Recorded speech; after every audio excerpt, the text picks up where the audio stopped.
What's going on, guys? It's Jimmy here with your $1,400 third stimulus check update, as well as children that will be receiving up to $5,000 in this third stimulus check.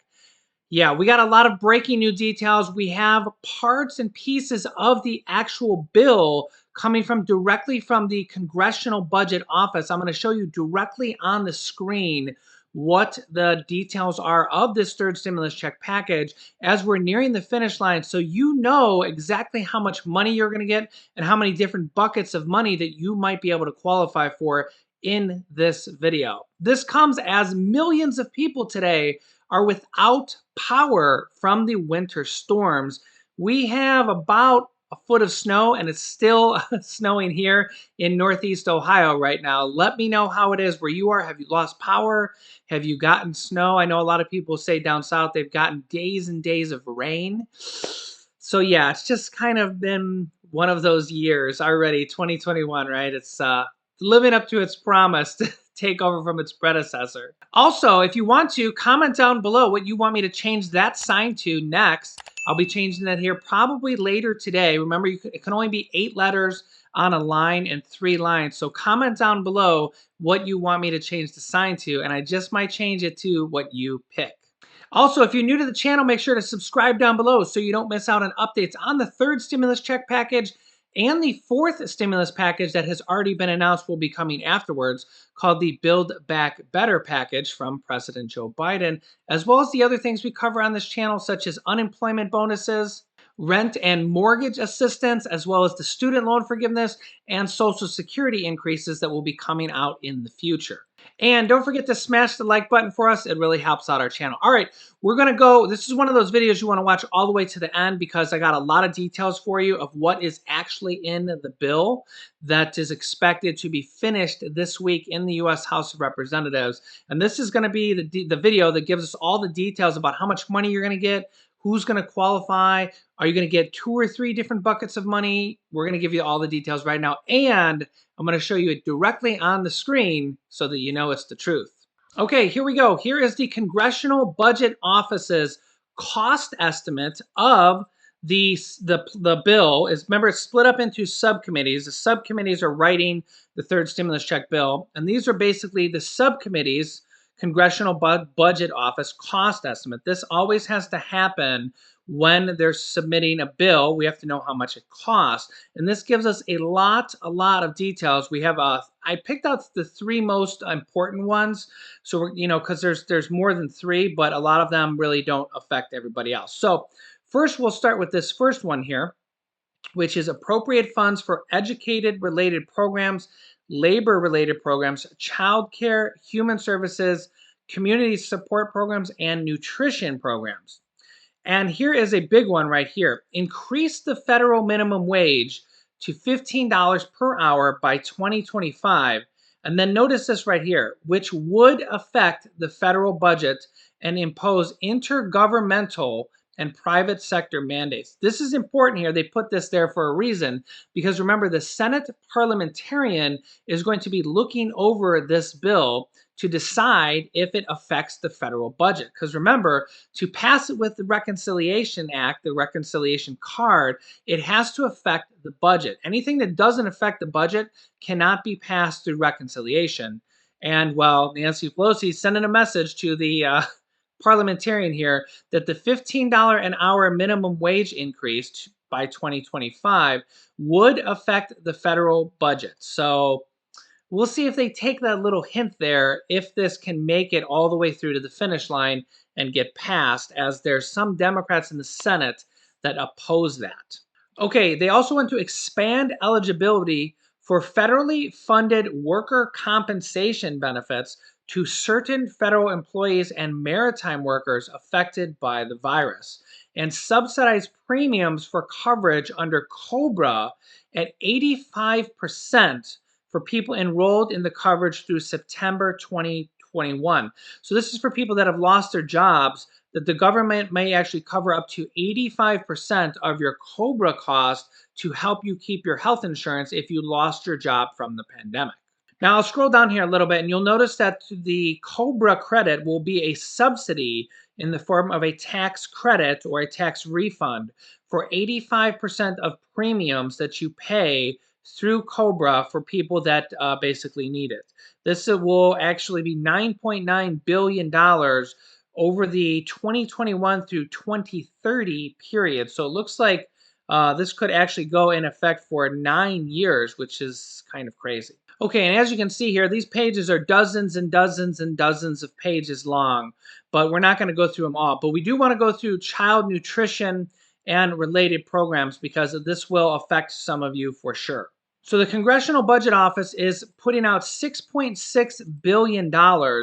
They would appropriate about $500 million to fund an increase in certain benefits under the SNAP program and the WIC program, and an additional $390 million for activities to increase participation in WIC, basically expanding possibly the eligibility for this. Both of these provisions would cost $880 million. So there is going to be an additional extension or increase in SNAP and WIC coming out in the future from this third stimulus check package, which is a very good thing. Also, this would expand the PEBT program by providing benefits in the summer months after a period during which schools are closed for at least 5 consecutive days, and expand eligibility to children under the age of 6 with the households that receive the Nutrition Assistance Program in Puerto Rico, North Mariana Islands, and American Samoa.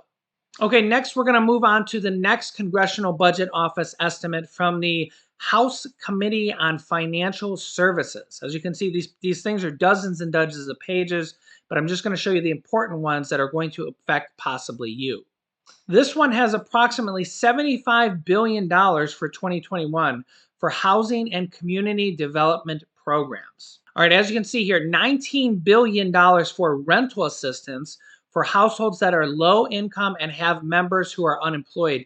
This is going to be a third round of rental assistance. If you've been following the channel, you'll know that the second round of mortgage and rental assistance is going out right now from the second stimulus check package. So this is going to provide, I don't know, about 20, 30, 40, 50 some billion dollars here more in the different forms of that going forward. This will expand eligibility and make it available to new people if you didn't qualify, and also make more available to people who qualified in the past.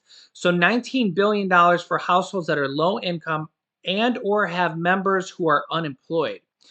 $15 billion for payroll support grants to passenger air carriers and related contractors. $10 billion for states, territories, and municipalities to fund small business financing programs. That will be interesting to see when that comes out. You might be able to get small business financing through this bill, as well as $10 billion for the purchase and production of medical supplies to respond to the pandemic, and an additional $10 billion for states and tribes to provide mortgage assistance and other financial assistance to homeowners impacted by the pandemic, as well as an additional $11 billion for rental assistance, homeless services and support, housing counseling, and mortgage support. So as you can see here, there's several different buckets of money alone right there for rental and mortgage assistance and related programs. I will keep you updated in the future when this becomes available to claim. So again, make sure you're subscribed and you click the bell icon so you get notifications so you can claim this money when it becomes available. Okay, next up is the big one with stimulus checks, unemployment checks, and several different things. This comes from the House Committees of Ways and Means. So we're going to have a lot of details here. Okay, first up is the expansion and the extension of unemployment benefits. We have several of them here. The FPUC, the PUA, and the PEUC are all in here.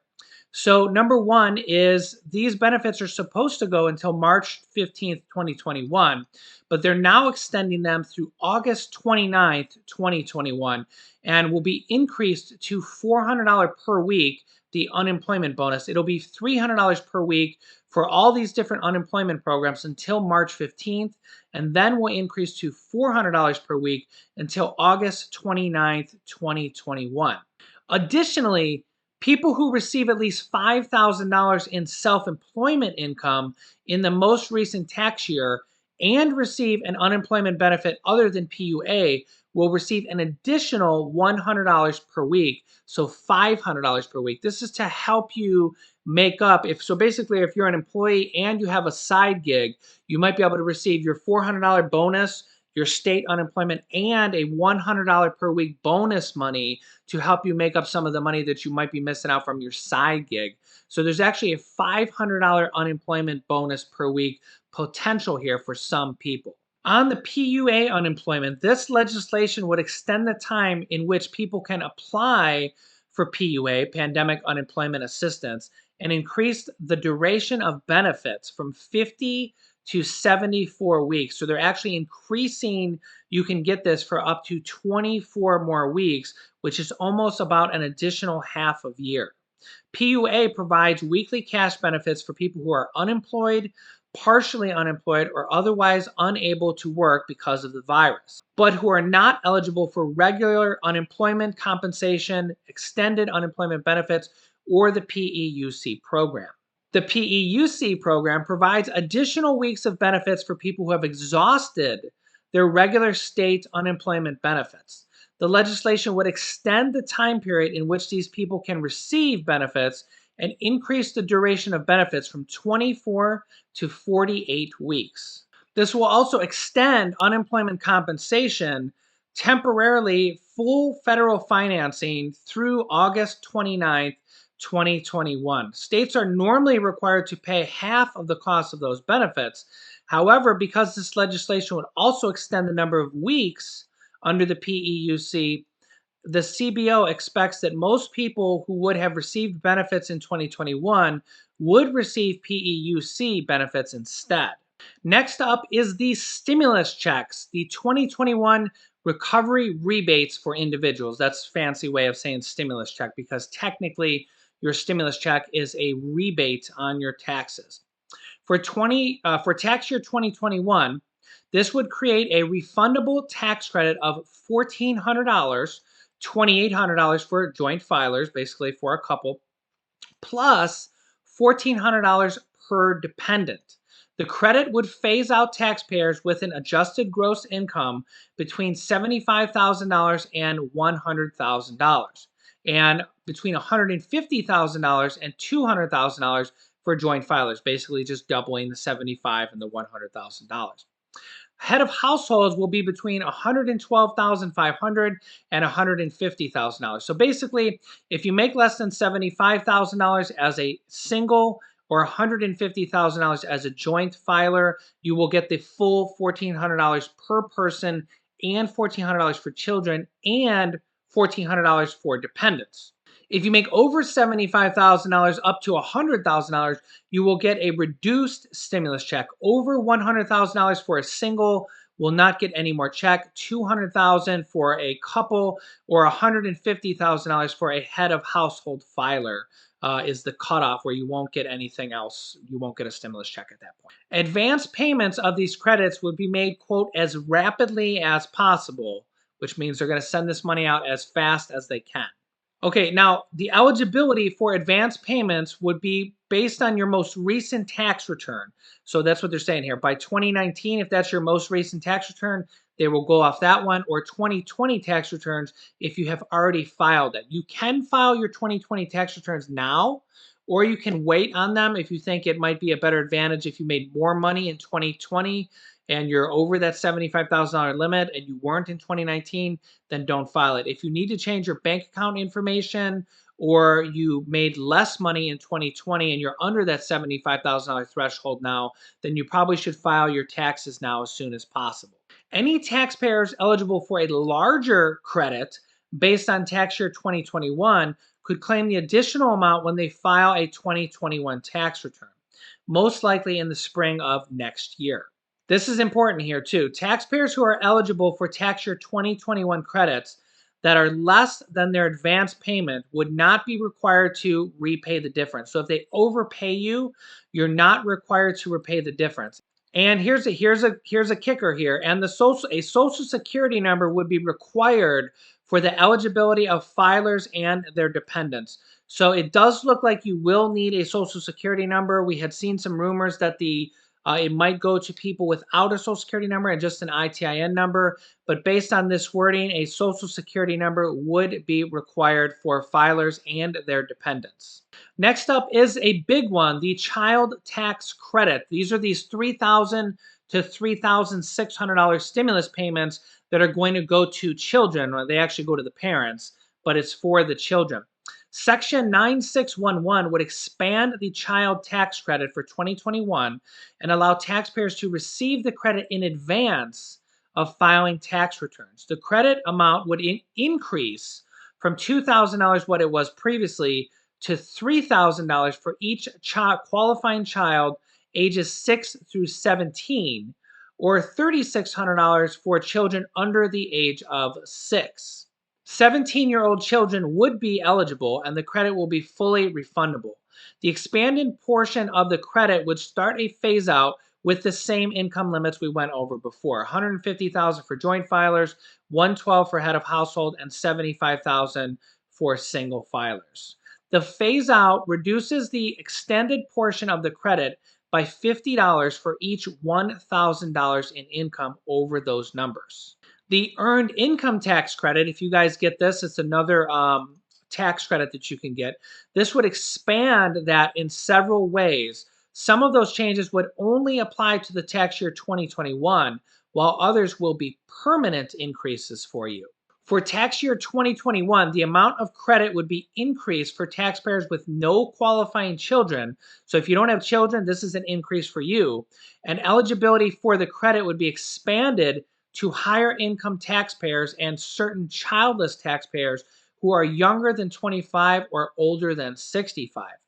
Taxpayers would also be allowed to use their 2019 earned income to calculate the credit for their 2021 taxable year if their earned income in 2021 is less than it was in 2019.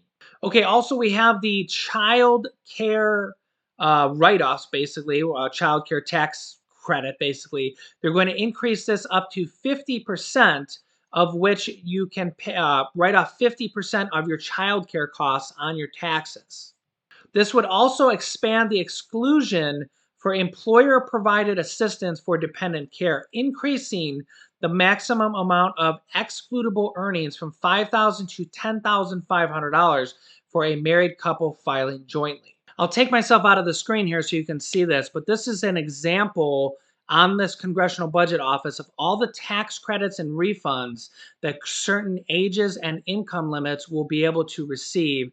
As you can see, literally some people of 64 years of age are going to be possibly able to claim $12,900 in tax credits through this third stimulus check package. And these are the different buckets of money that we talk about is available through these different stimulus check package. There's a lot of things in this entire bill that are going to be available for a lot of people.